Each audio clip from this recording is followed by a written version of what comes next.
Hello, good morning, everyone. Oh, the book isn't showing up on stream. Okay, hold on, let me do that. Good morning. I hope everyone's having a fantastic morning. We are about to start our book club. Take a drink.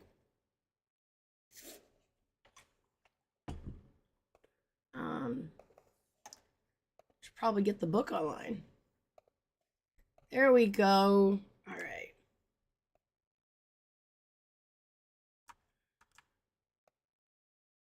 And we're gonna make that bigger for everybody.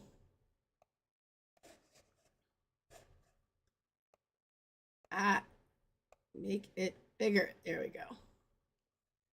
All right, fantastic. Okay, let's get to it. I think I have some notes on the side here, so I'm just gonna try to. Oh no, it doesn't show on the side. Okay. All right, everyone, we are starting our latest book club. Yes, this is the second book of the year. Hopefully, we'll get through at least another one or two books. I'm hoping it kind of depends on the length. This book is kind of lengthy. And if you are in the stream and want to join book club in the server, where you can also discuss with us,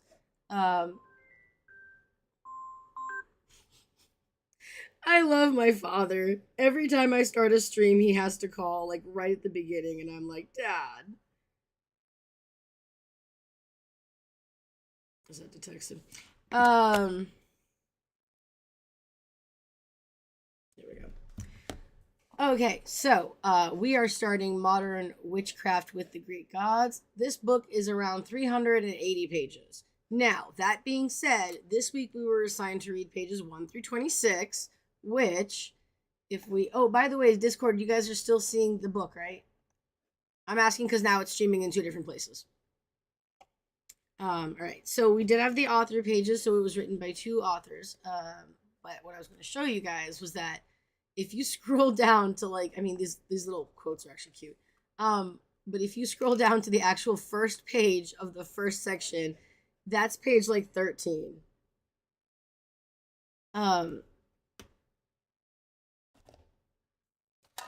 Sorry, this is actually urgent.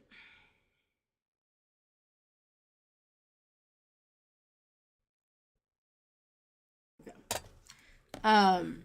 Yeah, this doesn't start until page 13. Now, that being said, from here on out, of course, there's what's going to be a little bit more dense because we're not going through like the intro area. But I found that this was a quick read, to be honest, and I suck at reading. So, like, I'm really slow. I read this in about an hour. So, technically, I read like 10-ish pages in an hour. But couple of things I want to note before we get into the actual chapter. We're not going to go through the author bios, but I highly suggest taking a little read and information. Copyright information. I love this quote. I remember entering into the Greek myths as if I had returned to the true homeland. 1 second, guys.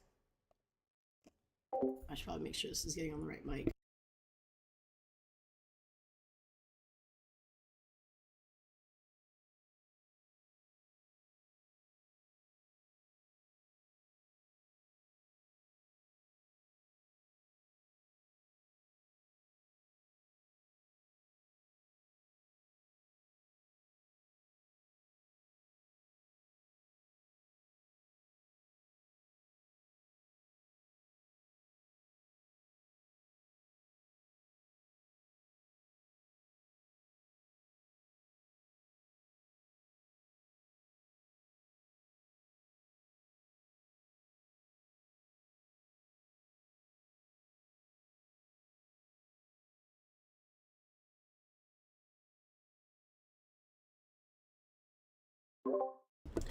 Hello, everyone. Sorry, I'm back. Oh, wait a minute.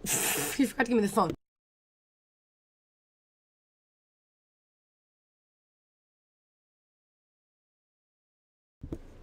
So my dad is a caretaker for my mother, and like so I'm home, and he has to go do things. So he's just confirming with me. Human life. Yeah, so I just love this quote. I remember entering into the Greek myths as if I had returned to my true homeland. When I tell the story of how I got into Hellenism, that is one of the things that I encountered this sense of feeling of like home when I first discovered Hellenism, and like that, so that quote like stuck with me. Like I was like, "Oh my god, yes, it was like coming home." Of course. Um okay. So, just running over the table of contents real quick. We're going to talk about today we're talking about the introduction and the allure of the Greek gods. Um, the schedule is then we're going into the brief history of Greek gods. And next week, the week after, we're going into Zeus and Hera, and then Poseidon and Demeter. And I haven't done the rest of the schedule, so that I only did June. But I love it because we go into some of the other minor deities. We're going to talk about this. And then, of course, there's the appendix. And what I love, I'm just going to point this out, at the end of each section, they have all the footnotes for that section. So it's not at the bottom of every single little page. It's just there. I love this because of the fact that like it's just all of it's in one area. And it's relative to this topic. So if you want to go, for example, and we're going to be talking about Zeus, it has all of the resources that they used for Zeus, period. I also like to note that I did notice, I'm going to go back down again, sorry. Greek Religion by Walter Burkert. We we did that last year. I think we gave up on it, to be honest. It was such a dense read. It was so difficult. I have the fucking book, but like goddamn. It was difficult. So maybe we'll try again this year. I don't know. Disclaimers and notices. Okay, first off, yes, for having this. But like number two, this was hilarious for me to read. It's basically like witchcraft and magic's not always safe. And I'm thinking like, oh, they're gonna talk about the spiritual shit. Nope. I love this. When dealing with fire or candles, like trans mindsets are great, but don't operate heavy machinery. Don't burn yourself. Ensure that whatever you burn isn't harmful to animals. Like my incense, my cats don't like my incense at all. They fucking hate my incense. Like, don't just take some random shit. Careful with that. Don't eat essential oils. Don't, use shit you're allergic to. Like, this was just like the best. I thought that was hilarious. Of course, consult a doctor. We always want to say that, I know that of course, we have faith and we use our practice in day-to-day, situations, but like, I'm not a doctor. I know some shit, but I'm not a doctor. So there's that. I just realized we don't have any music on the stream. We should have like some reading music. I'll pull some up in a bit. All right. Page 13. Page 13. Okay. This is the moment where we have a drinky drink, where Victoria also finds her music.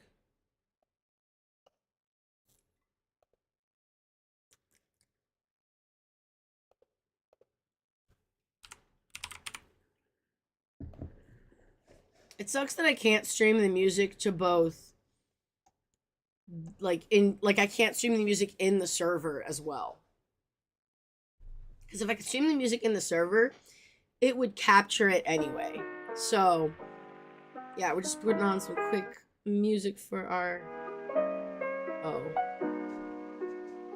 It's not. Spam! Oh, here, I'm just going to answer this one on live because I think it's funny. Hello, Mortars. Mortuary, you kill... Oh, it was a robot. Darn it. I usually pick it up and go, Marty's Mortuary, you kill him, we chill him. And it's really funny because, like, people hate that. And I love it. It's fucking hilarious. I just realized why I can't hear the music. Wait, what's happening? There it goes. I was like, what the fuck, man?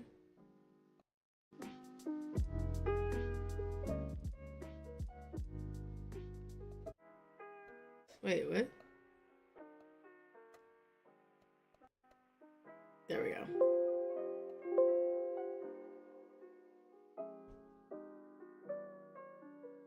I'm looking at the mixer and making sure it's not too loud.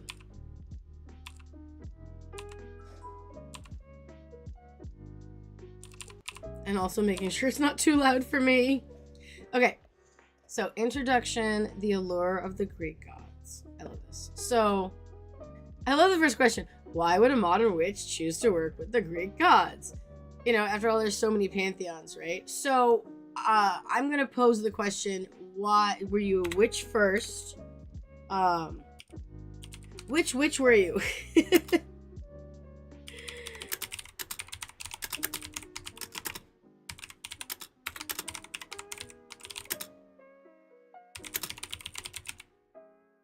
So it's like, which were you first? Like a magic practicing or a witch, or were you Hellenist first? Like, which way did you go? I'm interested.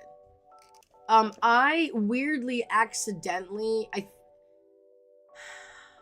I'm not sure, to be honest. I think I was doing salt bowls before I was a Hellenist. I had one at the door to like kind of protect against the negative gunk as people came in and out. And I didn't realize that was like, it didn't occur to me that this was like a witchy thing, because like salt is a purifier in pretty much all cultures. So I was just like, oh, and like it didn't occur to me until somebody said it, and they're like, you know, that's magic, right? And like witchcraft. And I was like, no, I didn't.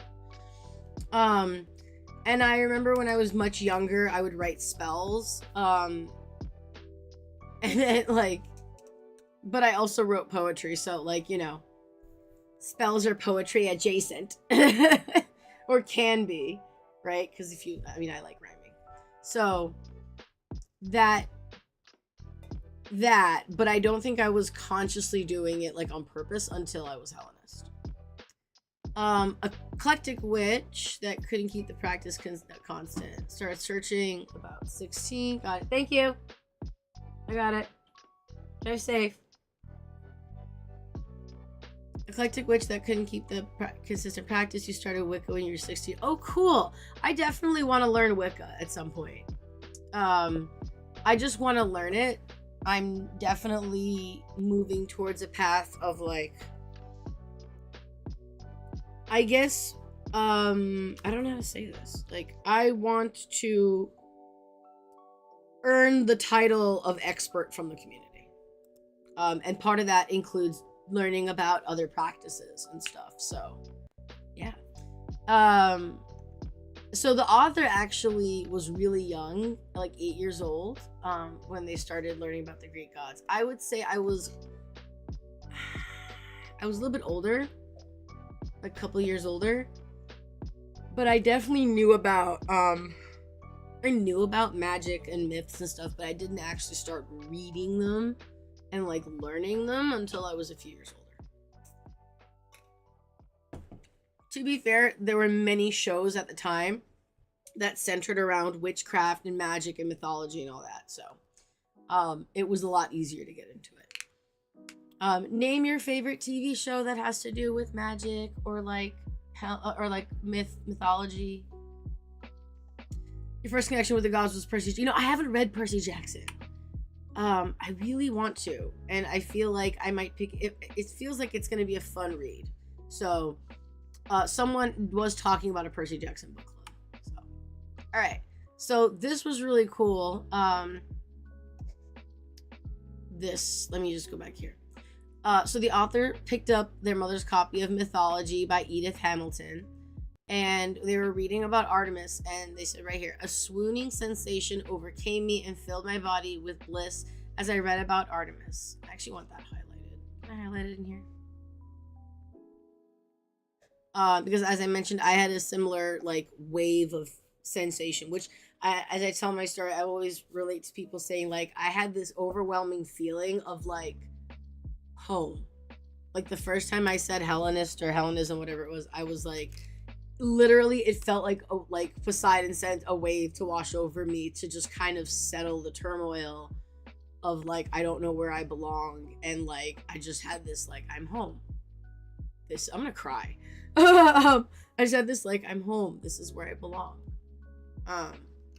And so yeah, and the author says like, I'd never experienced anything like those feelings before. I'd never experienced that too. There's actually a word. Hold on.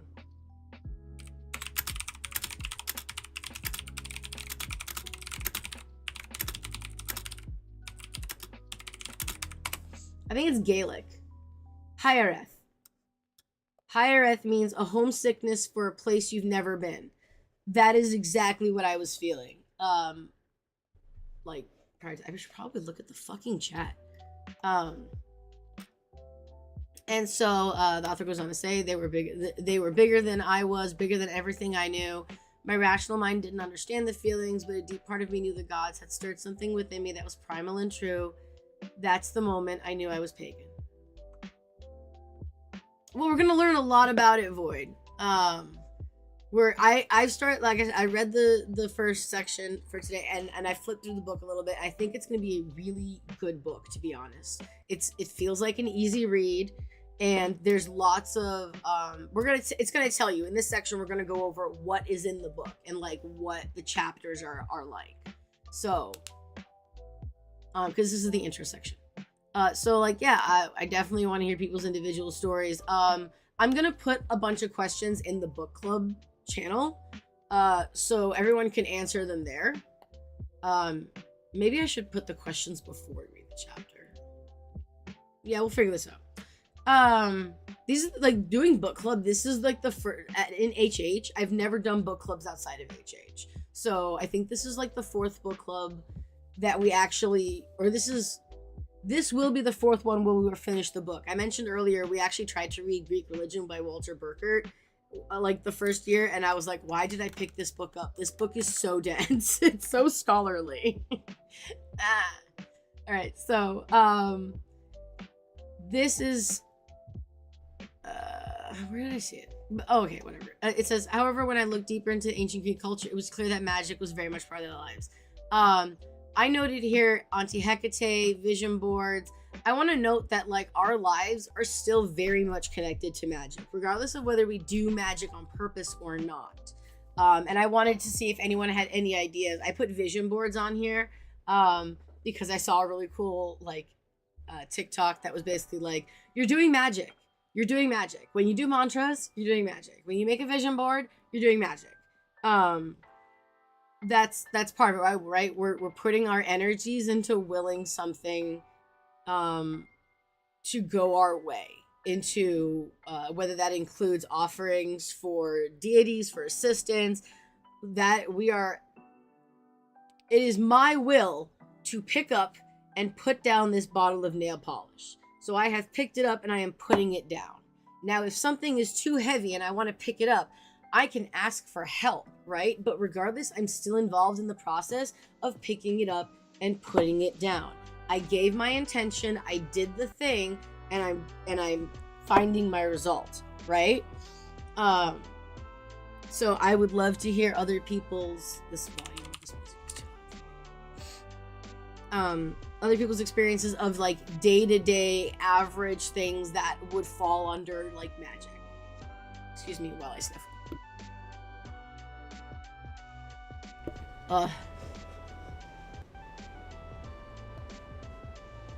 I need to pop out the chat here. Hold on. Let me just pop this out real. Can I pop out this chat? I don't think so. Fuck. Oh, I see there's a request. Is there a request? It says show requests.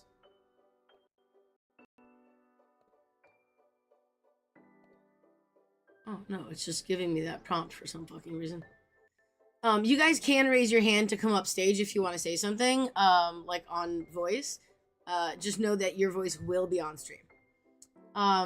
What I say that's the closest I've seen to magic was, if you tell your brain you are something, you'll make it a reality. It shocks people that they do magic accidentally. Yes. Does being able to see the future through dreams count as magic? We actually get to that. There's a mention of what is considered like people. I think in the chapter later it says something like people use magic to They become so in tune with it that they can use it to have prophecy, basically. So I think that counts. I think that's the connection that you build with the divine. I can tell you when I was younger, I had a dream of somebody disappearing and then they died. And I was like so upset. And like, I don't know for sure. There's no way to know, but like, I definitely think I've been connected for a while and I just didn't know it. That's why I'm like, yes, the gods, someone asked me once, can the gods claim you? And I'm like, well, yes, but it's kind of like how you claim a cat or like a puppy. Like, I claimed my cat Dionysus or Dino, but like, he's gotten out. He could not come back if he wanted to, but he did, right? It doesn't mean that you're stuck with it. It, you know, that deity, it is your choice. Consent is the thing. But like, I definitely think that many of us experience connections to the divine in a variety of ways. Dreams, absolutely. I am talking more about things like,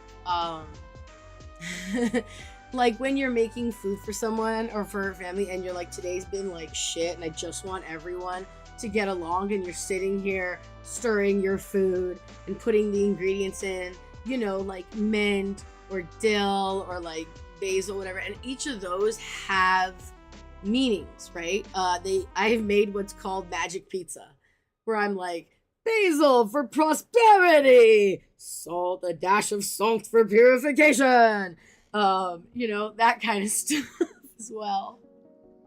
Do from time to time when the latest seen someone getting, I'm not saying that on stream, and free deck because I don't know what's gonna come true. I will say that like different things as far as dreams, things can be symbolic, right? So like, I had a dream of someone disappearing and then they died.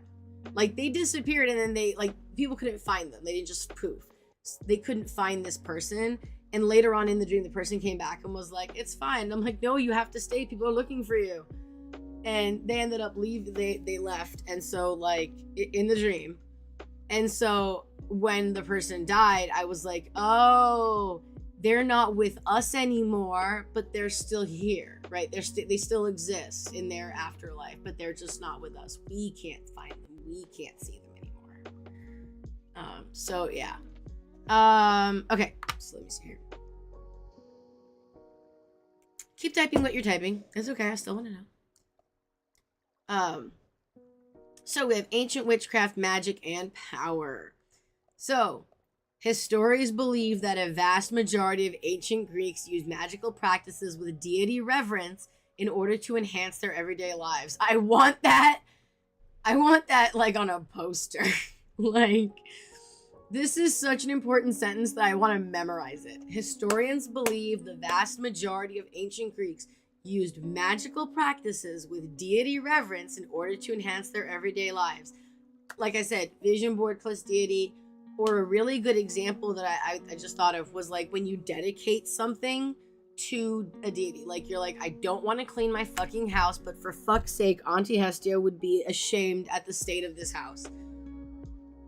For you, Auntie Hestia, I will clean my fucking house. You know, it's kind of like that, I think, where it's like, all right, I'm going to devote this to you, or I'm going to work with you on this. There's this deity reverence and aspect. For me, I have to do physical therapy, and I've used crystals, I've used incense, and being like, okay, I'm gonna cleanse the bullshit from my body while I'm doing my PT, and like, Aries, please help me because I'm so fucking tired of fighting this battle. I think that's a really good dumb example. And where you're using magical practices and you're, you know, praying and asking for assistance, at least, or support, you know, from a deity. I've definitely had times in my life where I actually got a reading on this one time. I was like, look, I feel like Auntie Hecate's around, but like, IDK, what the fuck? And I know that she's there for like transitions and crossroads, and I definitely was at one at the time. And I actually got a reading. I paid for a reading from like a mostly stranger who didn't know anything about my situation because I wanted a clean read, as I call it. Which is that they know nothing about me and it's just their pure thing. And the person came back to me and they were like, yeah, it's really weird because like Hecate is like this amazing force, and every time I've seen her work with somebody, it's been like super intense. Like her presence has been super intense. But she was like, yeah, it just feels like she's just there for support. And I'm like, yeah, I feel like she's been hanging out in the corner with like tiny pom-poms going, you go, girl. And like legitimately I got the same answer, and I was like, that's hilarious. I love the gods. They're great. Okay. I'm just checking the chats, making sure here. The next bit I highlighted was that some people, including Hellenic Reconstructionists, believe that there's no place for magic or witchcraft in the Greek gods. If you want to see this in practice, go join Hellenion. But I mean, it's true. Definitely not all, because there's some level of like realistic expectations, right? When it comes to like practice, but like I've met Hellenic Reconstructionists who do believe that magic is included because there are historical documents stating, Auntie Hecate. But I've also met many that say that that magic isn't included. You do you, boo. Athena with pom-poms cheering me on. Yes! I know, right? It's like the best feeling because you're just like, thanks. Okay, let's see. Although I thought this was a really good note on Hellenism here. Although Greek myths document the gods punishing people for excessive pridefulness, hubris, it was never for witchcraft or magic. I don't know all the stories, but this definitely sounds correct to me. Because I have never heard of someone being punished. Hey, Jahan. I'll join you all in 2 weeks. So far it's a really easy read, so I think you'll be able to catch up easy. So far it's really easy. So they're talking about the story of Icarus as an example. And they're saying his wings weren't magical. Though, they're saying like he went too close to the sun, his wing melted. They weren't magical. They were a technological invention, right, by his father. The fault lay with his thinking that he was like an immortal and a powerful god, and a belief that most witches do not adhere to, right? We don't think we're gods. We think we're tapping into the divine and getting assistance from those within the divine, right?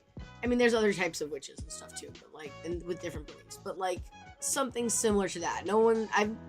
I've never met a witch that was like, I'm a god, and frankly, I wouldn't care if they did. To be honest, I'd be like, okay, yeah, man, you do you.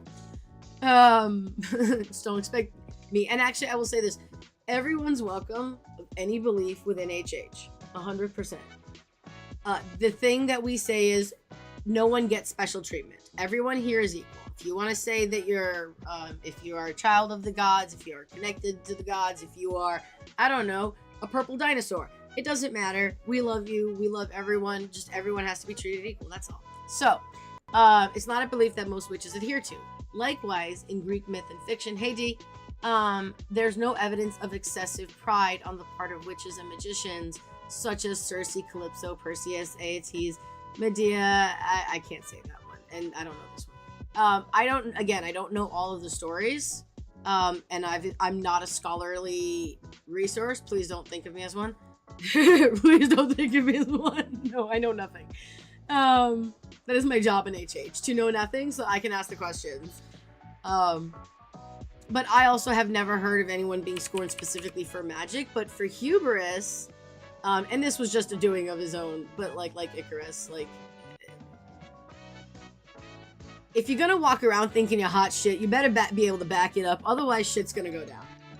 I mean, claiming godly parents wasn't exactly uncommon. It wasn't uncommon. Yeah, even if the person knew, yes. Oh, no, and I will also say this, I've told this to many people, and just in relation to godly parentage and like God spousing and like all of that, that isn't part of my practice. Even if you disagree, even if you think it's complete bullshit, maybe it's what they need. Maybe that's what the gods put in front of them because they needed the support. Whatever their path is, that is their path. We don't judge them. because I cannot say for certain, because unless they start making DNA tests, which first we have to get the DNA of a god to compare to. We need the baseline. Hi, Dino. You're upset because you can't scratch my chair, huh? You like my blue thing? You want to climb it? I know. You're terrible. Don't do that, though. It cost me like $80. My cat is here just like, what's that blue thing that's hanging from mommy's chair that gives her the clear background? Because he climbs my chair. You guys can't see the tears. You can't see it. Thank gods. But yeah, I'm always like, maybe that's what the gods are doing for that person. Maybe they need it. So, the Greek magical papyri, or I'm not to say that, PGM. I want to get my hands on this. Now that I know about it, I want to get my hands on it. Is a collection of we might even have it in the resource library. I don't know. We have over 1,000 titles in the resource library. So like, seriously, if you guys ever need a book, go check the resource library first. Because there's a fair chance that we have it. And then if it's not there, go ahead and like ask the community at the resource committee. Like, there's a fair chance. I definitely feel like people sometimes need that connection with their deities. Yeah, I knew people who were Christian who felt the same way about Jesus. Yep. Seeing him as a father figure. I definitely see them as like familial figures. Like I say Auntie Hestia, I say, Mama Hera. Yeah, especially if they have hard home lives. Yeah. But not like, I personally don't subscribe to being related to them like an actual relative, but having familialness. Like look, all of y'all are adopted. Like, I've adopted all of you. I don't know that anyone knows that, but by immediate membership to HH, I am now on TV. Mr. or Mrs. Yeah. You know what? I think it's just our rhetoric that it pops into our head. It's like whatever the gut feeling is, I think. And of course, all that can change as your relationship and your practice changes. So the PGM is a collection of several grimoires and spells and rituals and curses that date from 400 BCE to 200 CE. That's insane. That's a long time. That is some cool ass shit. And one researcher estimated a whopping 85% of spells in the PGM call upon at least one deity. I really enjoy the characteristics with magic, but I also really love the characters that can see the future like oracles. Yeah, there's a lot that we can learn from these stories and the people in them. Absolutely. Okay, let's see here. So, I had a question here, which I'm gonna put in Discord. But it was saying, like, I had the thought here, are rituals and spells almost the same thing? Because if you think about it, like, there's a format, there is a purpose, and there's a connection to the divine.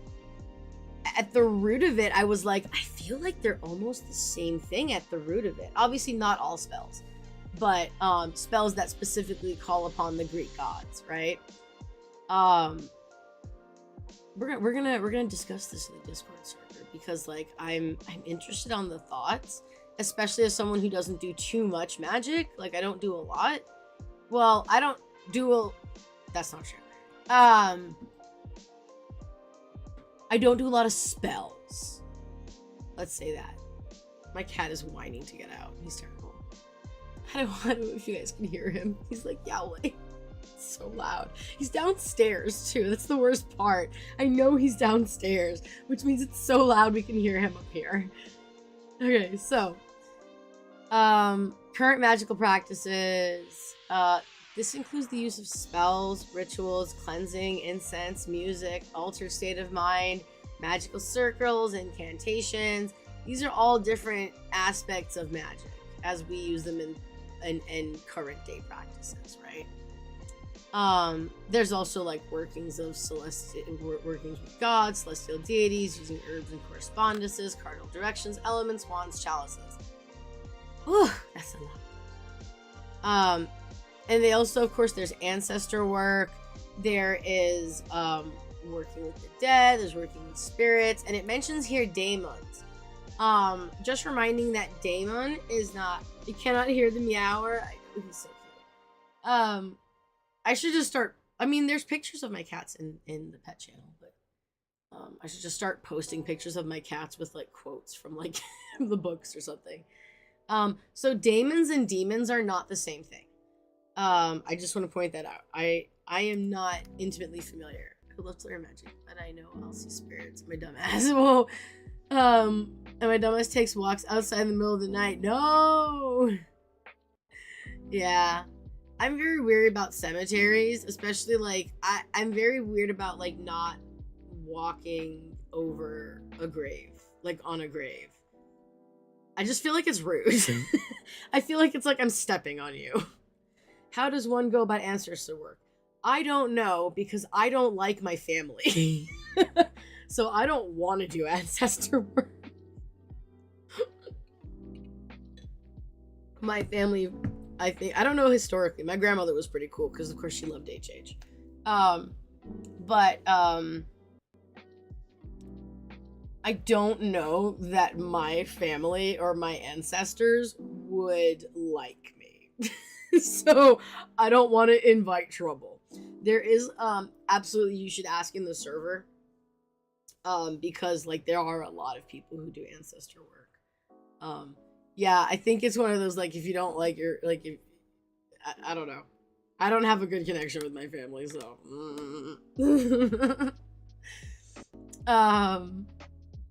And daemon is like your personal spirit. It's like, it's been with you forever. It's not a demon. So, just pointing that out. I just wanted to point that little small vocabulary out.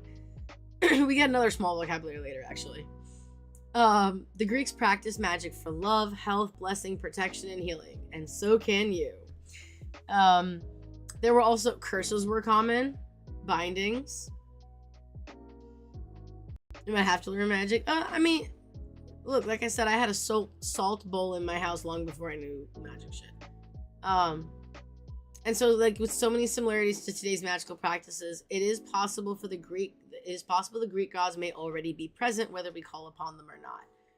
I will say, like, I've known a lot of people, your girl included, that have been like, I know a deity is there. Like, I'm definitely sure about this, but I don't know who the fuck it is.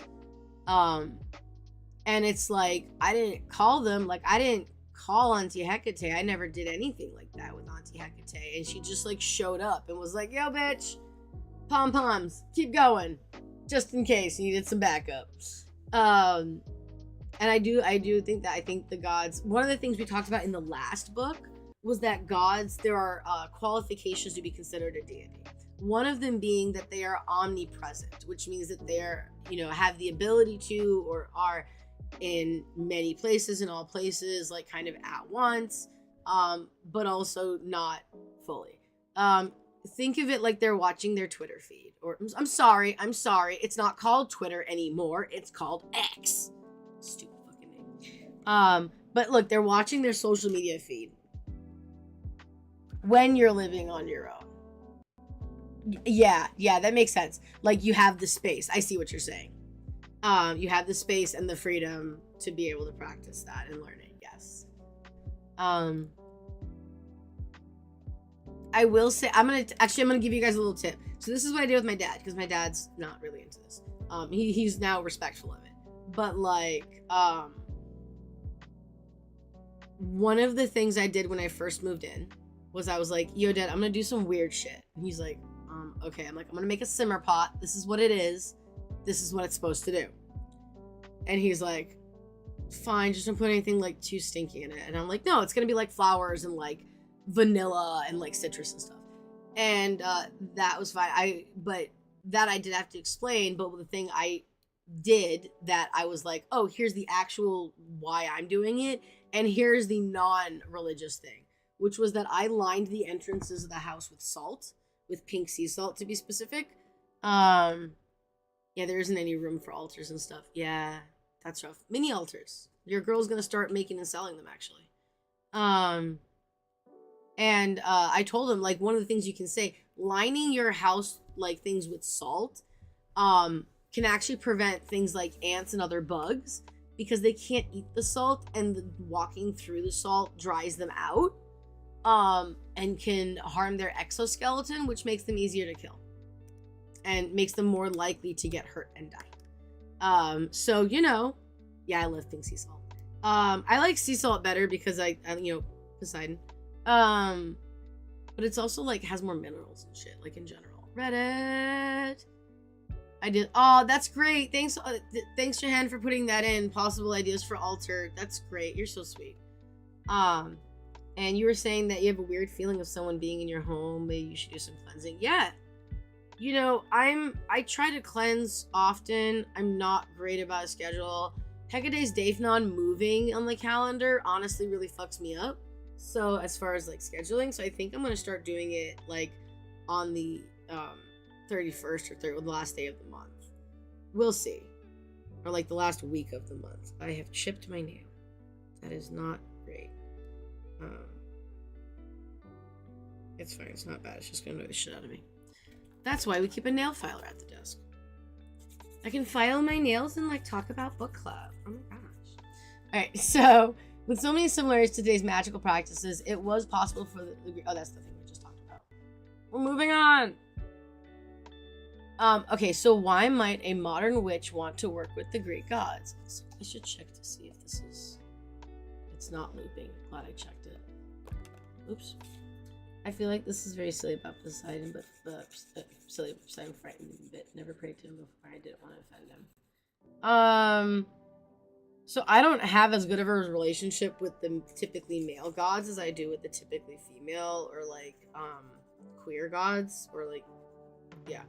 I don't know why. Maybe it's because I'm getting divorced and having like man troubles. I don't know. But I have prayed to Poseidon, and one of the things I wouldn't say I got like a big response. But like I have been like, I have asked like for help with balance, and given offerings. Actually, I have a seashell up next to him. You could, Philippines. Oh, you're in the Philippines? I'm pretty sure I've already said this, but have you met Medusa? Medusa does have COVID right now. Poor thing. She's our mod from the Philippines, so. Put stuff into a metal box. Yes, I have Altoids tins. I literally bought, they're not Altoids tins, but they're like those kinds of tins. I have not. Oh, you need to meet Medusa. You guys are in the same time zone, probably. I don't know how big the Philippines are, but Medusa's the night mod, and because they're in the Philippines and they're awesome, and they love Hades. Without them, I would have never gotten as far as I've gotten in the game, like legitimately. Okay. So why would they want to work with the Greek gods? Perhaps the greatest reason is that they're still here. They show up when we call upon them in rituals and spells. They want to interact with us, lend their power, and live on through our modern practices. With all the support and power I literally am having chills. Jesus. With all the support and power they have to offer, the better question might be, why wouldn't someone want to work with them?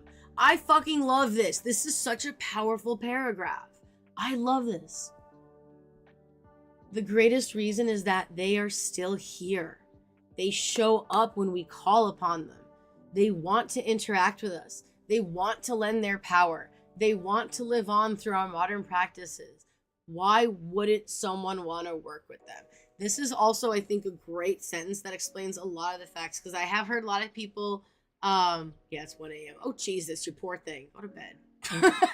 This will be up later, like, if you want. Like, this whole video will be up later on YouTube. You can absolutely catch up. Please don't die.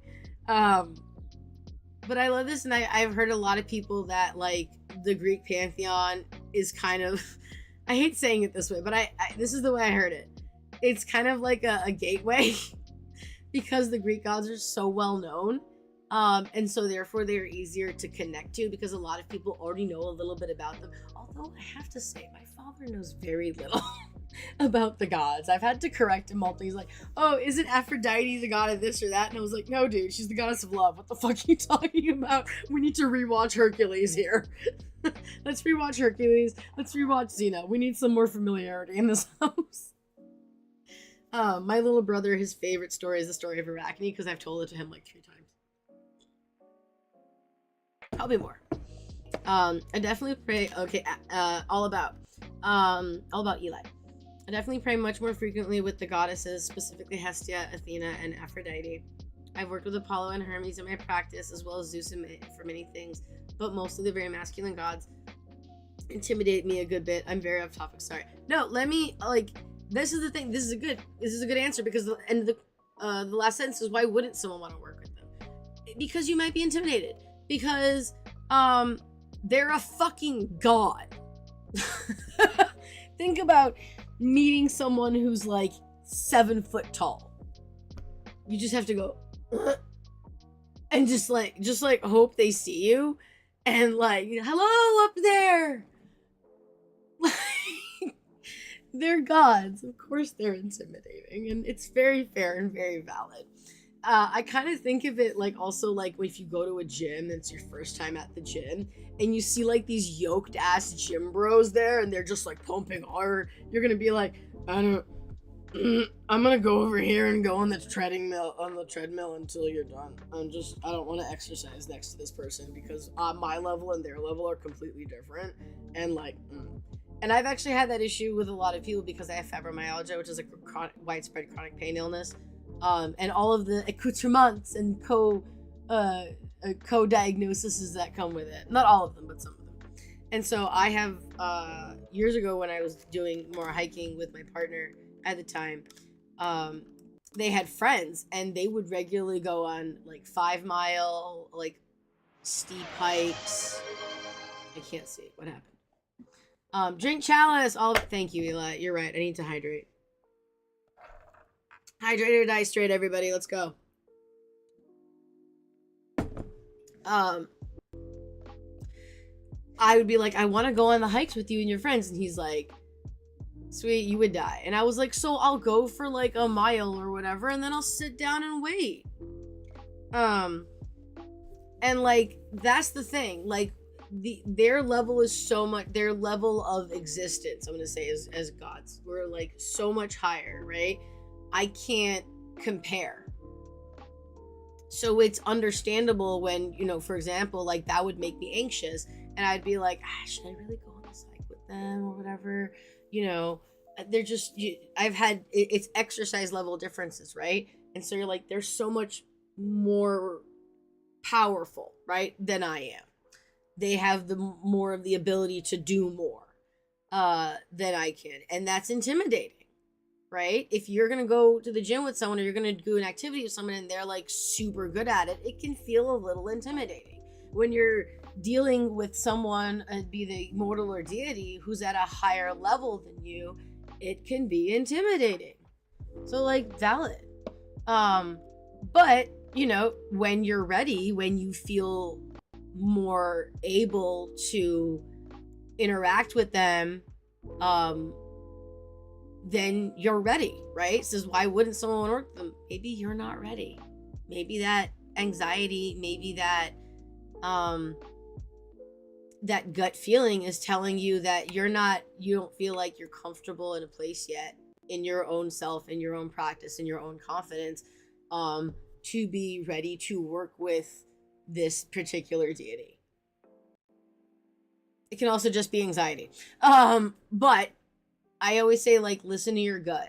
Our gut is our brain that has taken, we receive so much more information than we consciously understand. And I learned this by working for a blind couple. And I realized their house was a mess. Oh God, it was disgusting. And it was so dirty, like messy all the time. They had 3 kids. It was fair. But I realized that when I walked into a room, I could get a full view of the room immediately, right? I could see that there's a dish here, there's that thing over there, and that's not supposed to be there, but they couldn't. Think of it like that. The gods perceive so much more than we do. And our brains perceive so much more than we consciously understand. And that's what makes up our gut feeling, is all of that data that our brain has accumulated and may not necessarily be thinking about the 20 bullet points that our brain is going through of like, ooh, that's not safe. I'm not ready for that. This, like, it's checking off those boxes, right? Whether they're good or bad, and giving you a gut feeling of like, I'm having such a great time. I feel so comfortable here. Or I'm feeling uncomfortable. I'm feeling anxiety. I'm feeling this, and I'm not sure why, but I just don't feel good here. It's because of those check boxes. Okay. Like, legit. Okay, let me see here. It's about where I am. There was a time when I was in a family trip and I saw a cloud that looked like a perfect cloud for Zeus. And you felt fear. Yeah, because like you might be in the presence of a god, right? That's why we have Xenia. That's how I got my cat. Where we had done a ritual for Dionysus, and a cat followed my husband at the time home, and he was like, there's a cat, it followed me home and it's acting weird. And I was like, wild cats are a symbol of Dionysus. Being weird is like a thing of Dionysus. I literally opened the door and went, Lord Dionysus? And the cat looked up at me and I was like, would you like to come in? Right? We have that notion because we may be in the presence of a deity and we may not know. Right? I genuinely think my cat was a gift from Dionysus. Dio emojis in the chat. My gut. Dude, I'm hungry, feed me. Yes, sometimes the anxiety might be hunger and low blood sugar. Always check that first. Right? I know, it's fucking adorable. And he's such a weird cat. I take him on walks, like on a leash. I'm not even kidding. He wags his tail like a dog. He chuffs. I've never seen a cat chuff. Cats do chuff. But like, that's kind of like snorting thing. That's, I can't, yeah. But I've seen dogs do it, not cats. He's so weird. He was absolutely a gift from Dionysus. Yeah. Oh my god, Jahan! You just blew my mind! Oh my gosh, Jahan! My hair! Purple is my favorite color! Dio, what's up, bro? We all just had a moment together. Oh my gosh, that's so funny. That's so funny. Also, I love seeing that people are posting messages and then deleting them, because Jahan knows. We just got a new bot that tracks deleted messages or editing messages. And so I know that we're going to go back into that channel. It's totally fine, guys. It's just so that we can prevent problems if people delete offensive messages to avoid responsibility and stuff like that. We don't care what you guys write. You do you. But I just think that's funny because I know we're going to see that's actually a class. That's actually class. I don't know what that means. Sorry, I'm old.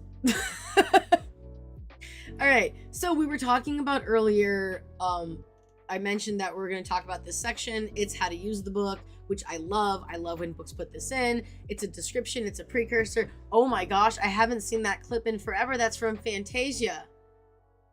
All the satyrs in the pants. I love that. It means it's pretty amazing. Thank you. Thank you for explaining the terminology. It took me a long time to understand how to properly use the word yeet. So, I love when authors put this in because it's very helpful for me. Tells us what to expect, tells us what to prepare for, tells us how it really helps with book club. So, the majority of the book is about the Olympians. Look, there's so many deities and demigods and nymphs and spirits. Like, if we tried to talk about all of them, it would probably be like the Encyclopedia Britannica, which honestly I would like. I'm gonna be honest. Like if they had like someone had like a full set, I probably would buy it. Like a good, well-researched like set of books. Who knows? Maybe we'll do that one day. It's so much work. But yeah. Anyway, each god or goddess has a history section that summarizes their origins, their most important myths, or probably more like their most well-known. How they are honored by the Greeks, their evolutions beyond Greece, because of course, you know, empires, and their variation in the modern era, their depiction in the modern era. You have a book that's a list. So that's amazing. I do have a book called that's the Ancient Shining Ones, and then Aphrodite to Zeus. It's an encyclopedia. They are thick, and the font is small. That's one thing I was thinking. I don't know if I have the energy, guys, but I did used to do when we first started book readings, where I would sit and actually read the book, because I had the book.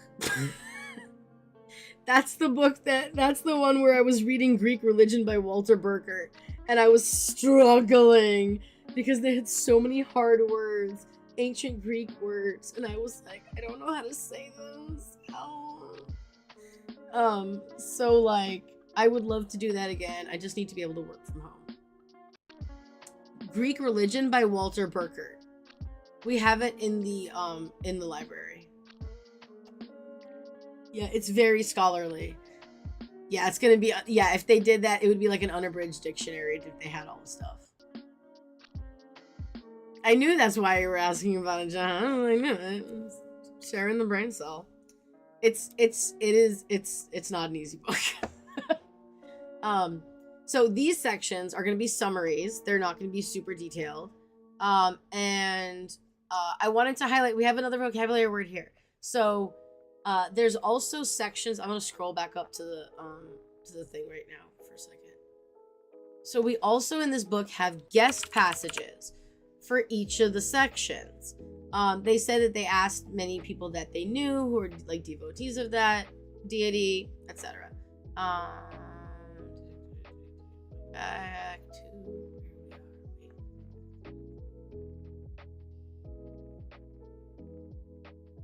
there we go. Classic mythology A to Z. Nice. Stick boy. So some of the stories contain personal gnosis. If you don't know what this phrase means, I'm gonna go through that.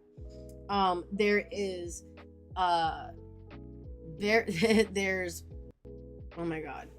Shared personal gnosis, verified personal gnosis, and unverified personal gnosis. Okay, so personal gnosis means your personal practice, your story, your beliefs that may not necessarily be rooted in historical shit.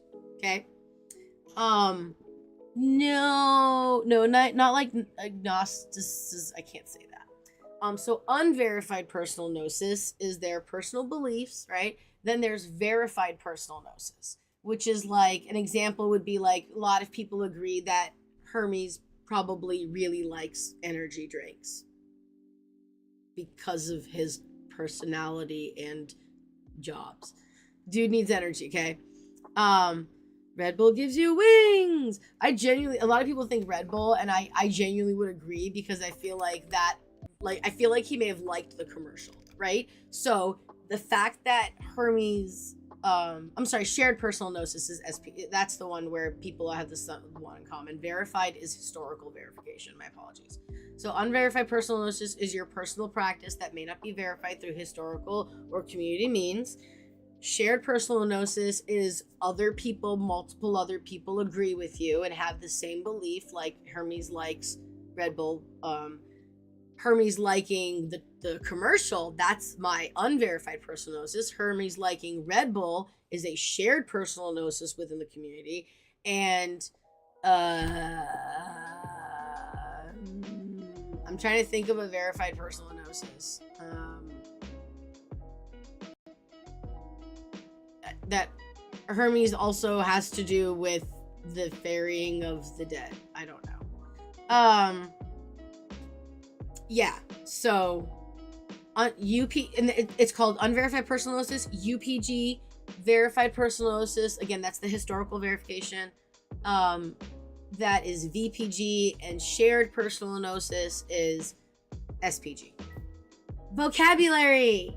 I find that this one's the one that a lot of people don't know, and because it's got a word that's not familiar, it can get confusing. I was definitely confused when I first learned about that. Okay. No. I want to go up to a little bit. After the sections of the Olympians and other major deities, there's a section on popular deities who are generally called ancient Greece home.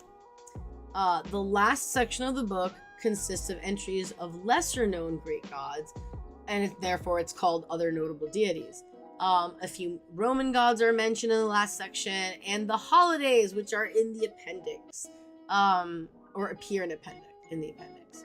The final two appendixes describe the classical spell structure and Greek style ritual structure. What are we reading, Jahan?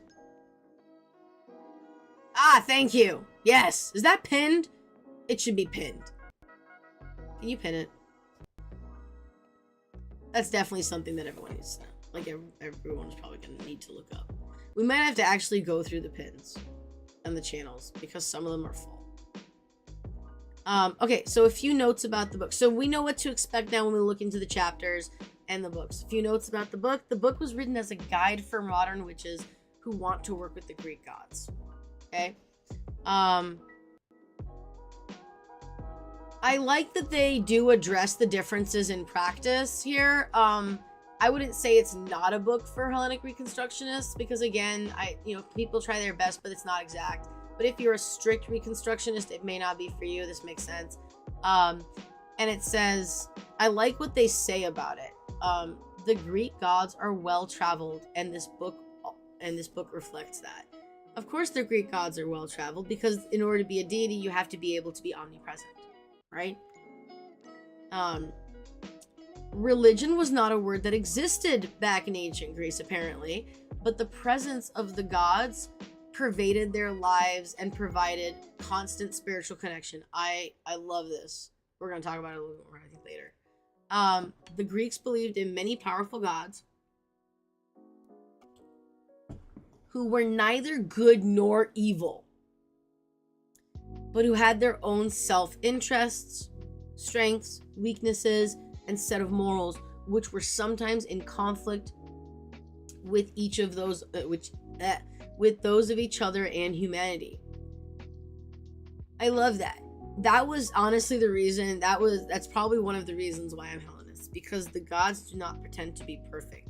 They are neither good nor evil. They have flaws. They have personality. They experience growth. I tell people that the gods are like humans 10x.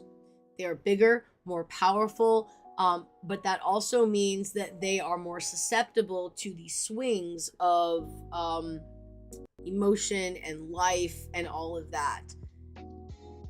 They are people they are people, right? They're just way more powerful.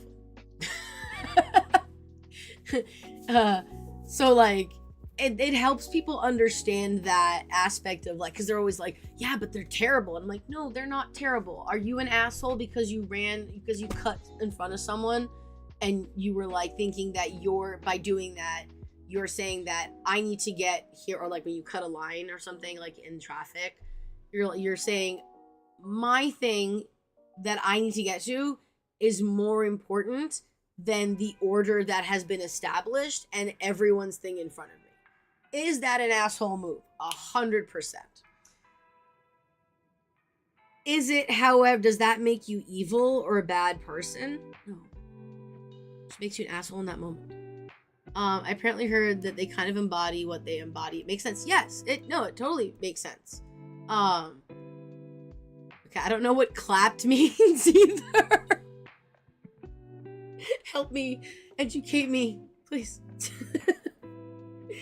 And that's how I explain to people, because they say all the awful things. No, you're not an idiot. Dude, you're not an idiot. You're not. It is we all have different interpretations. I always try to explain like with examples that I can think of. I may not always be like spot on. I just try to bring things down to a human level. Also because I interact with a lot of people who aren't Hellenist or pagan. So, and I'm also terrible. I'll talk to strangers about my religion out here prophetizing. I should tell some of those stories. Anyway, so belief in the gods was not a concerning matter to most Greece.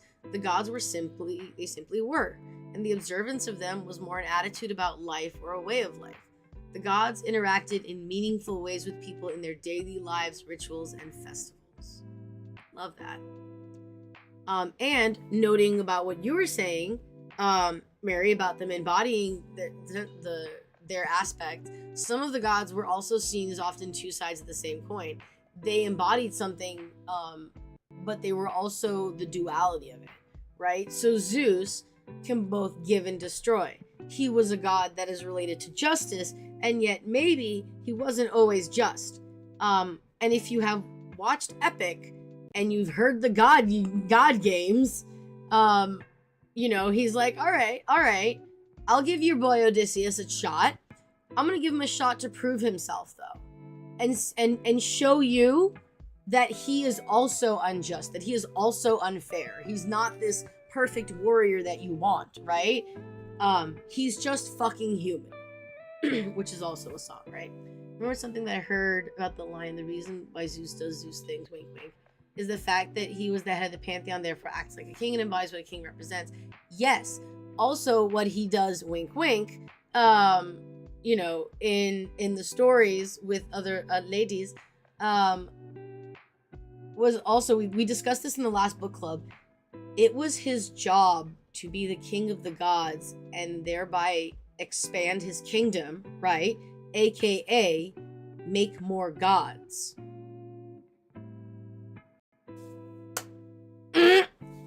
Like that, someone said that to me and I was like mind blown. He's expanding the kingdom. He's conquering. He's making more gods. That's how you expand your kingdom when you're king of the gods. I don't like how he was portrayed in that one too. Yeah, not his favorite child. I know. I agree, but it's a really good example. Apollon both being the deity of healing and plague. Yes. Excellent. Next, Nixie. Nah, man, King Who's come. That's funny. Athena is also a good example. Athena, and we see it in her stories, struggles with the duality of being a warrior, like this masculine warrior type, right?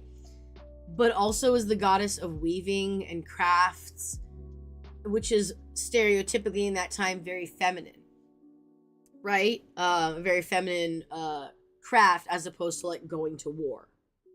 Not craft, very feminine activity as opposed to the activity of going to war and being warlike, and we see it, she struggles with this duality and trying to balance the two, right? Okay, I love this. The role of the gods in the lives of ancient Greeks. This is what I want my life to look like, okay? This is what I strive for. If you lived in the ancient Greece in the country, your day might start off with you noticing the presence of Hestia, the goddess of the hearth. Maybe you'd give thanks to Athena for helping you make such a finely worn garment as you're getting dressed. As you pass through the door of your home, you may pray to Hecate or Zeus, right? Because they have to do with crossroads, with what's the word? I was reading earlier. I should have written it in the notes. Not portals, but like thresholds. There we go. And there's also Zeus protects the house as well. When you walk to the edge of the property, you might pause at a herm. Okay, I love herms. I think they're hilarious. We have them all over the Minecraft server. I'm explaining, like almost every stream I explain what a fucking herm is because I think it's fucking hilarious. If you don't know what a herm is, it is a stone pillar or a statue of Hermes. It's guarded by Hermes. It is the idea is that it's at like crossroads and things like that, Love Hermes, yeah. And so in order to have good luck on your journey, look, this thing could be a statue, it could be literally a rock, but there was one thing the statues had to have. A dick. I'm not kidding. I wish I was. I'm not. And what you would do is you would pat the dick in order to have blessings on your journeys. We need more Herms in the world. What in the checkpoint? I know. That's it. Herms are checkpoints. I swear to God, I'm gonna make stickers of Hermes with dicks. And I'm going to put them on places what do you call it? Like light poles and stuff on the street, the sacred deed for good luck. Yes. Boy, of course you know about that. You've been on streams, I explain it all the time. It's so funny. I think it's fucking hilarious. So you would have like a hermit at your house. Lesbian couple versus Eva. You know, I agree. We need a lesbian one. We need more equality here. We need a Dionysus one. Dionysus would help with that. That's what we need. I need to go to my earphones is running out. Oh no! Yeah, and it's late for you, Void. And we're almost done anyway, to be honest. Like, okay, well, we're less done than I thought we were. I don't know, Dad. I'm still fucking streaming. Leave me alone. Didn't make a wooden leaf in a myth to... You know what? I don't know, but that sounds like Dionysus. Bye, Void. You can catch the rest of it on YouTube. And I think it saves on the Twitch. Quick, keep talking about Hermes. He needs to hear this. Okay, so I also do this next part too. It says, you see that Helios, the sun, hasn't driven his cart too far across the skies yet. The red blush of Eos, the dawn, is still present in the sky. You look out at your crops and praise Gaia and Demeter for the height of the corn before saying a prayer to Zeus for his role as thunderbringer to provide the much needed rain and fertility for the crops. You see your children, your neighbor's children playing like Artemis and Apollo. My face is getting goosebumps, guys. It's ridiculous. I'm gonna take pictures one day. I get goosebumps on things, like when I do stuff for the gods. It's like really funny. You might hope for a blessing from Hera, the goddess of marriage, and Artemis, the goddess of childbirth, you know, before Ares incites another war. A warm wind might blow and you can thank Zephyr, the god of the west wind, or, you know, the secretary of HH. That's their name, Zephyr. I thought that was funny. This degree of divine saturation in all aspects of life might seem extreme, but it's important to note that the ancient Greeks had a much different mindset. They saw the world as the ever unfolding presence of the gods and the fates.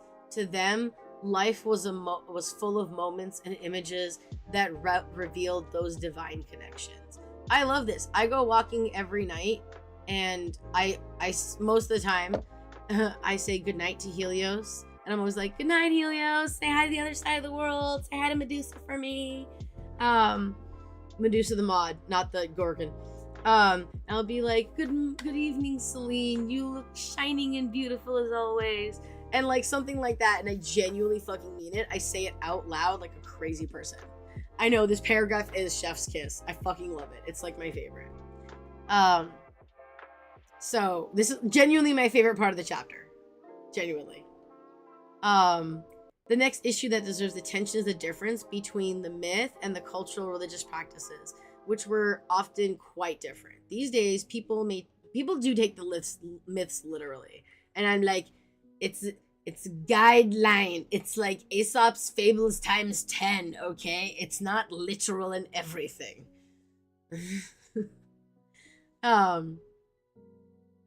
Seeing the gods in everyday life helps me to see the world as enchanted again. You're right, it does. I agree. But the Greeks didn't believe the myth was the ultimate truth or like literal.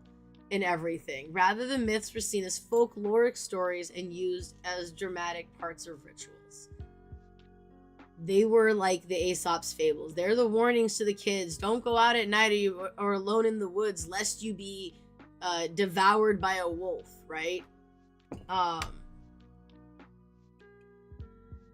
Things like that. Okay.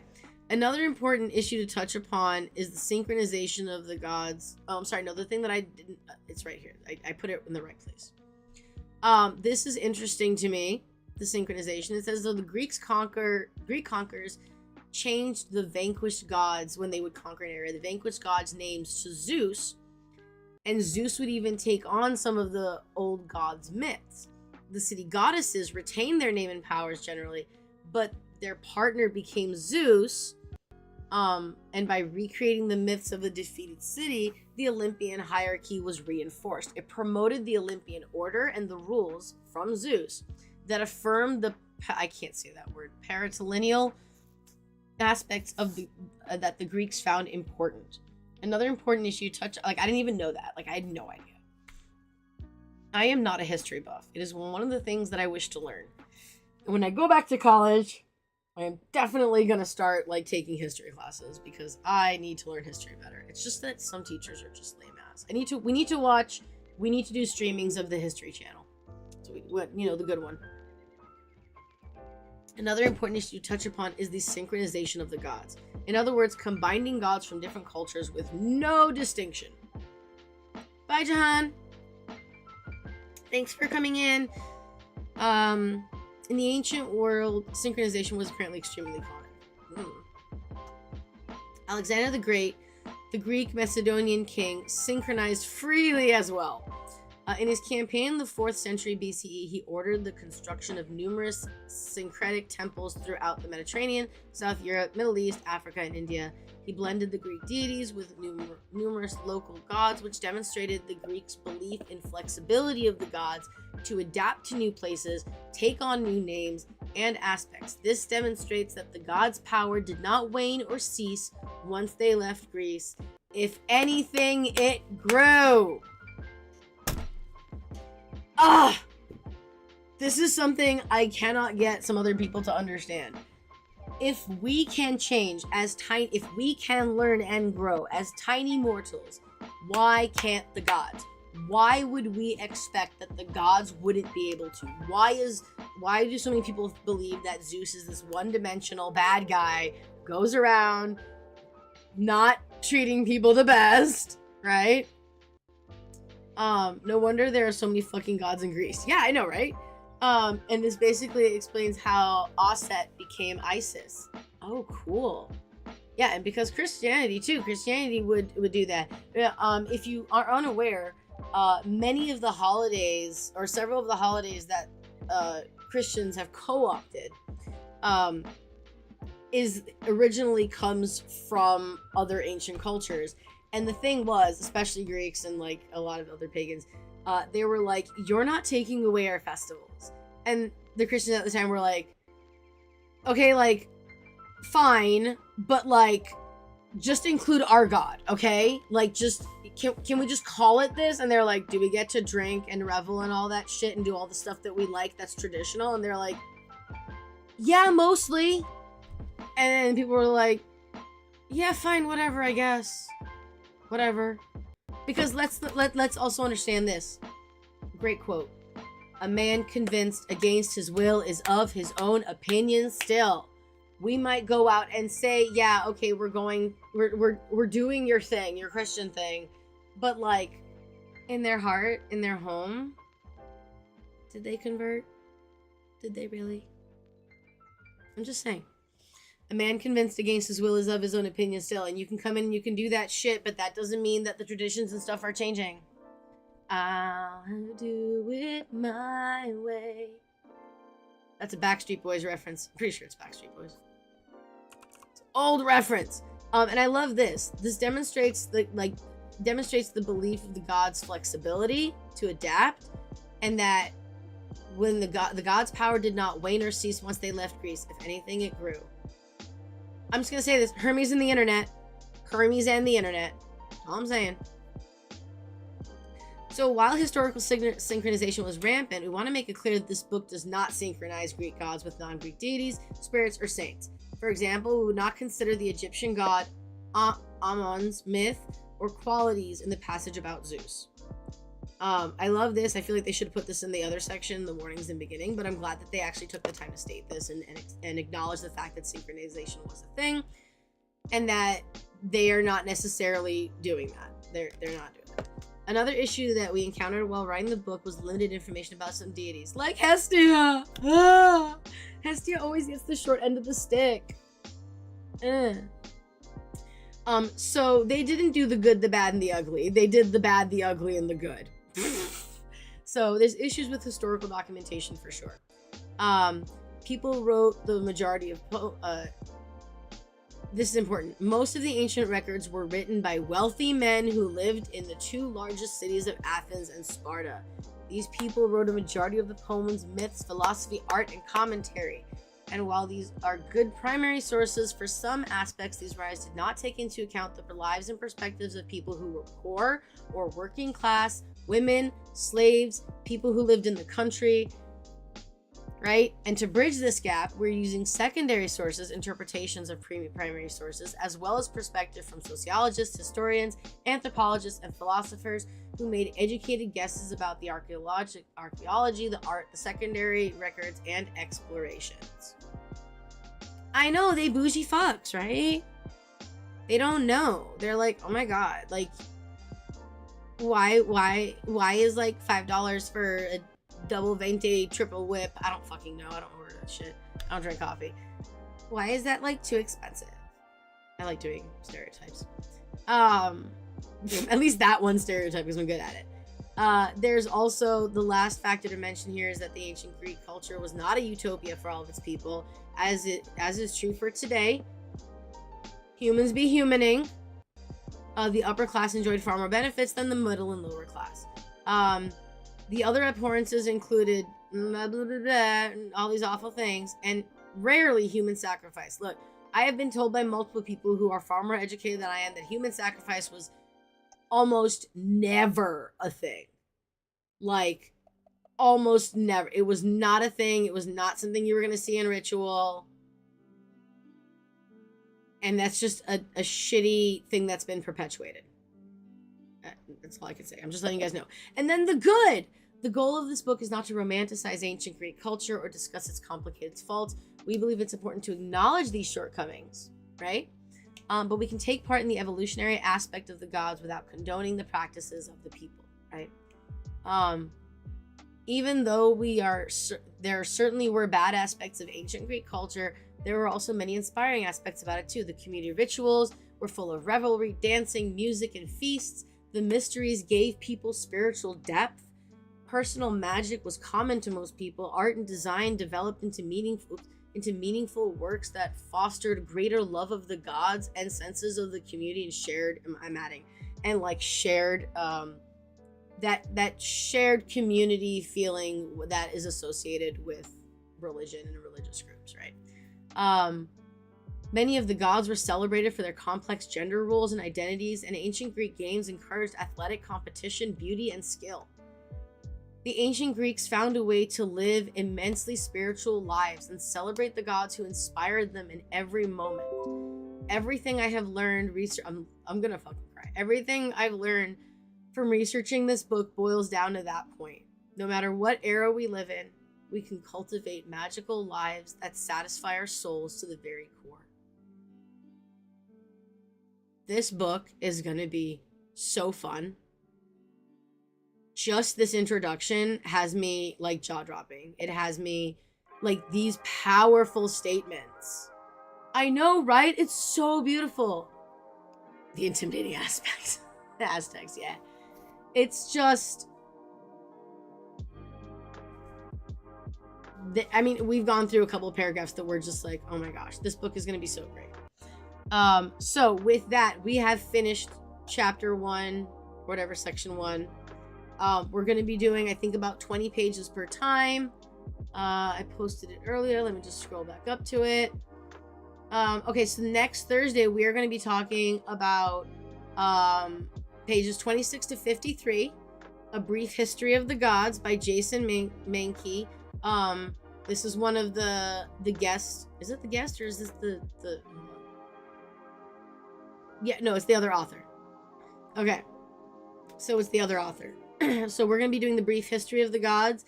I'm gonna post some questions in the, I know, right? It's such a beautiful inspiration. I love that. It does. I feel like we can romanticize, we can find whimsy, we can find joy, we can find companionship and solidarity, support through our practice, not only within the community, but just with the gods themselves. I'm telling you, that feeling of having Hecate in the corner, like literally, I felt like she was standing in the corner of my fucking room. Just being like, you got this, bitch. You're good. You got it. Keep going. Like, that feeling was just amazing. I had a reading once. Something, I literally can't even remember who it was. I know it's somebody I know. But I had a reading once that they were doing the reading, and while they were doing the reading, I got this, like, yeah, exactly. Like, you're doing amazing, sweet. That's exactly what I felt like. And I had this kind of flash of, like, myself in my chair, and I had hands on my shoulders, and one of them was definitely, like, Athena. I can't remember who the other one was. I think Athena was on this side. I should have written this down. This was such a good experience. I should have written it down. But there were some of the deities that I kind of, like, I felt like there was, like, a bunch of people, like, on both sides of me. But just, like a little behind. And most of them were gray figures, which is terrifying to me. And I'll explain why. Because there was a lot of them. There was, like, a lot. There was, like, a good 15. And then there were gods that I knew. Right? I knew one of them was Athena. I knew one was Aphrodite. I knew Hecate. I know, right? They were just enjoying. But I felt like these were gods that, like, I just hadn't built relationships with. I didn't know who they were. But that vision has kind of stayed with me because it's been like, there's like 20 gods, like, standing behind you, bitch. If you guys have seen Avatar, have you guys seen Avatar? If you guys have seen Avatar, that it's like Aang, or the Avatar, has all of the memories and all the support of all of the previous avatars before him. Again, not saying I'm related, but, like, I'm saying, like, that's that feeling. Like, you have all of that support. And I was just like, thanks, God. I don't know who you are, but thanks for hanging around and, like, thinking I could do it and, like, having my back. Like, yes, that clip, exactly. And, like, I just got so emotional, and I need to honestly keep this fresh in my mind because sometimes life is hard. And, like, just that support that we're here. We got you. You're not alone. Even if you, and I have a quote on my wall, or is it, no, it's over there on the other wall. You guys can't see it. There's a giant black wall back there if you can kind of see it in the stream. And it has all these quotes on it. And one of them says, just because I'm doing it alone doesn't mean I'm alone. It means I can do it. I can handle it all by myself. The gods aren't going to pick up the problems for you. They're not going to clean your room. They're not going to do your laundry. I know, right? It's fucking beautiful. I love it. And, like, it makes me cry. Because, like, yeah. They're not going to do the things for us, but they are going to be here to say, like, hey, yes, you're on the right path. No, you're not alone. Remember the practice, because I also have another quote.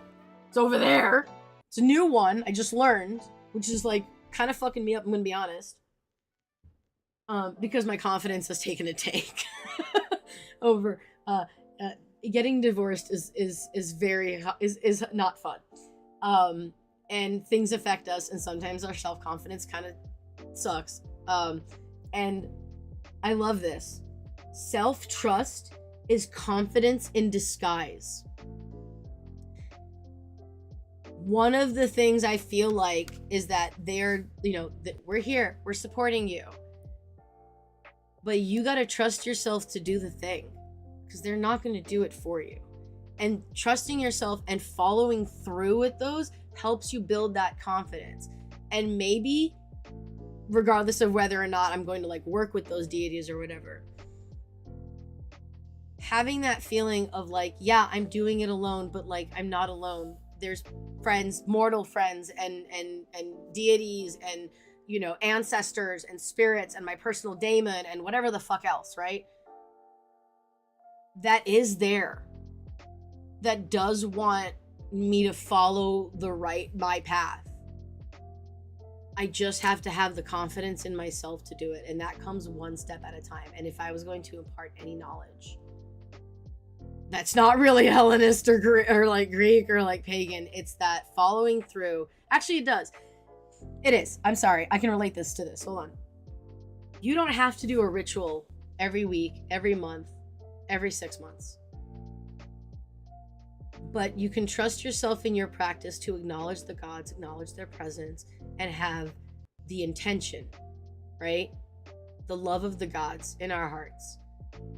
And all we have to do is follow through with like a small thing. Even if it's just going, my altar's up there. So even if it's just going, sup guys, hope you have a good day. Thanks for being there for me.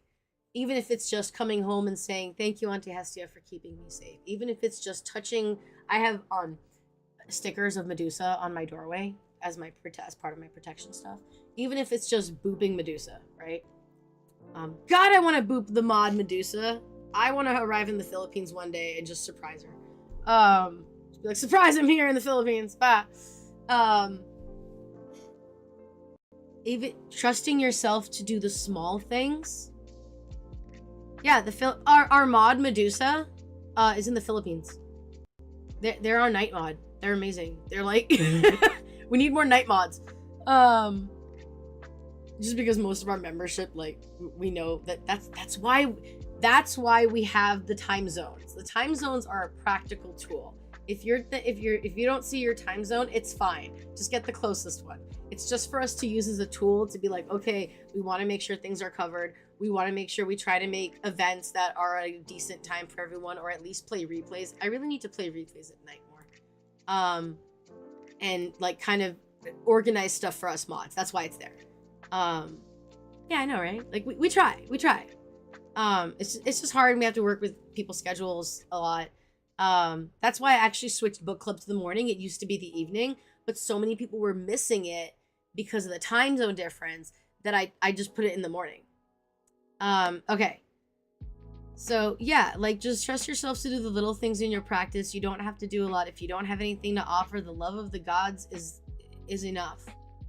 If you can offer water, offer water. Like you don't need to. And sometimes doing devotional acts, like not even sometimes, all the time. As we said in the chapter here, like you know, saying thank you to Hestia for when you're coming home. You know, saying, you know, thank you to Athena for helping the person create the lovely clothes that you're wearing. It's just, these are little things that are, I would call them like micro energy devotion. Like it doesn't cost a lot of human energy and spoons to do. And trusting yourself to do those small things means that you can trust yourself ultimately to do bigger things. And it brings you the confidence to, practice with confidence. Coming to book club, it's not that big of a thing, but it's helping you learn more and have more confidence in your practice, right? So it's a small thing that you can do to build self-trust and confidence in yourself, in your ability to sit and learn the things. Because yeah, it's a 300 fucking page book, okay? Right? Cultivating a relationship. You can start cultivating a relationship with anyone by greeting them every day. Exactly. It doesn't need to be fancy with the gods. Exactly. It's just an acknowledgement. Or like a text, right? You want to keep up a friendship. I literally said this to somebody yesterday because I'm mad at somebody about it right now. Because they were like, oh, but I don't have time to see everyone, and like you have to like understand. And I was like, I don't care, bro. It takes 3 seconds to send a text. It doesn't always have to be this big hangout, right? It doesn't always have to be a big ritual. It can just be a thanks, guys, for being there. Just for existing. Not for any other purpose or anything at all. Just because you're there. So that's it.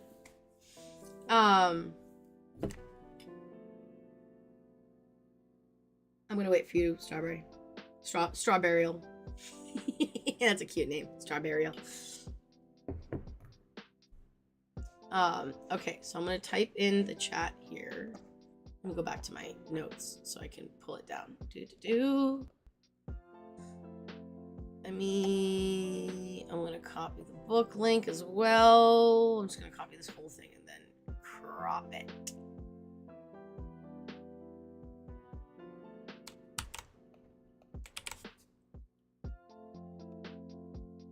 Boop. There we go.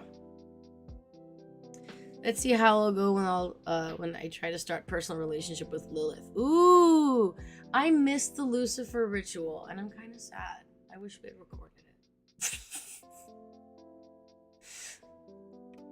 it. Okay, so that is the link for the book, and also let me just take a moment here because we have to take a minute to do this because it's so important. Where is it?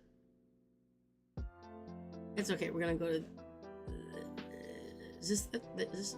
Yeah, there it is. Okay. We're gonna take a minute at the end of our rituals, of course, to thank our. Let's see if I can share.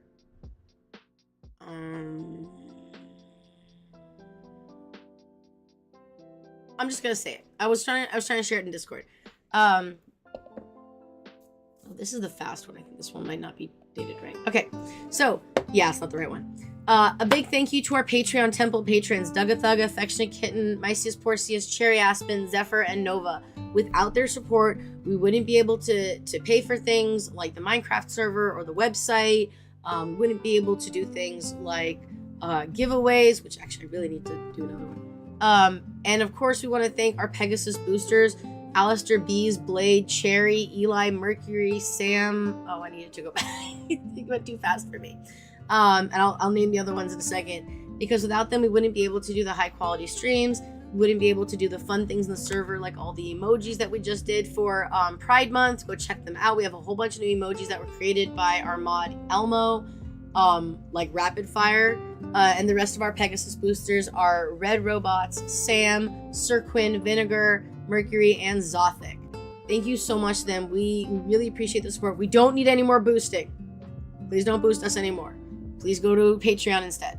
I should have the link. I should do that.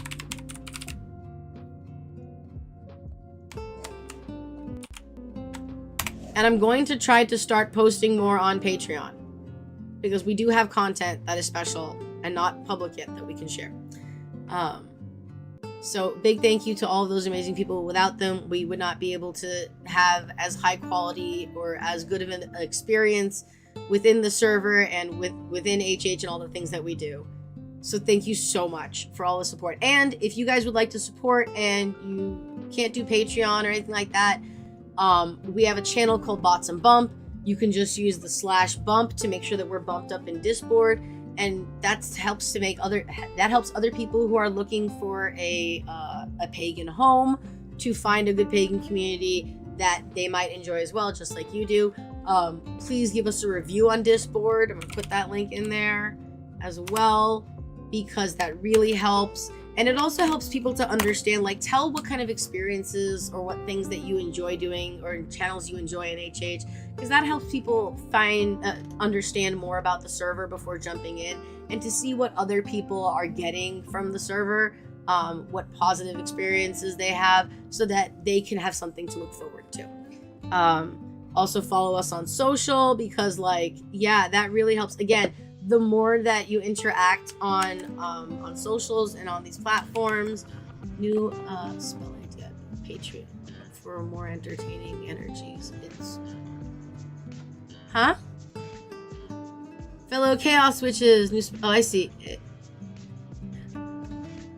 Oh, you're replying to that. Okay, I was confused for a second how you were embedding the Patreon post. That's our beacons link. It has links to all of our social medias, and as well as what else? It has links to the volunteer section, to the Etsy store, to the HH website, where you can, if you don't have it already, we have the free calendar for 2025. highly encourage using it. I love it. It's a really good, where is this? It's a really good daily calendar that has a information about the gods. We have information and the holidays for both Greek, Roman, Norse, hold on, and Celtic. I had to look over and read it. And Celtic. So holidays, as well as basic US and UK and Canadian federal holidays as well. I think it's highly useful. I love it, and I didn't have to do anything for it. So big thanks to Larusa from Larusa Mystic, who is one of our mods, for spearheading that, as well as the resource committee. Jill is the head of the resource committee, worked a lot on it as well. So big thanks to them. We have so many wonderful resources and things for the community, and I always believe in credit where credit is due, and they've done an amazing job. The resource committee has done an amazing job with the library, and I just want to thank everyone. We couldn't do all these things without volunteers. We couldn't do all these things without people who want to put the time and the effort to show and reflect their love of the gods and the community. And I can't say thank you enough. So with that, I will see you all next Thursday. I need to go get my food because I have to go to work. So hearts, everyone. Go check out the new emojis. They're so much fun. And have a